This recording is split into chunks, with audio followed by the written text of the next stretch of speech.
শরীয়তপুরে জাকের পার্টির মহাপবিত্র বিশ্ব ইসলামী মহাসম্মেলন উপলক্ষে জাকের পার্টি মৎস্যজীবী ফ্রন্টের কেন্দ্রীয় মিশন অনুষ্ঠিত হয়েছে।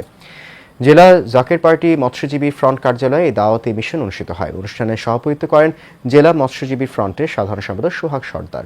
অনুষ্ঠানে জাকের পার্টি চেয়ারম্যান মোস্তফা আমির ফয়সাল মুজাদ্দিদি ভার্চুয়ালি যুক্ত হয়ে সকলকে দেশ ও জাতির উন্নয়নে ঐক্যবদ্ধ হয়ে দেশের উন্নয়নকে আরও এগিয়ে নিয়ে যাওয়ার আহ্বান জানান।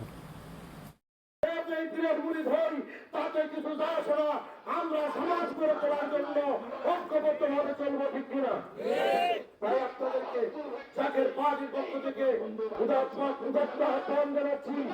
আগামী ৮, ৯, ১০ ও ১১ ফেব্রুয়ারি শনিবার সমমঙ্গলবার কত তারিখ ৮, ৯, ১০ ও ১১ ফেব্রুয়ারি শনি, রবি, সোম ও মঙ্গলবার ৪ দিনব্যাপী ঐতিহাসিক বিশ্ব জাকের মঞ্জিল বা শিশু পার্ক দরবার শরীফে এই ইসলামী মহাসম্মেলন অনুষ্ঠিত হবে।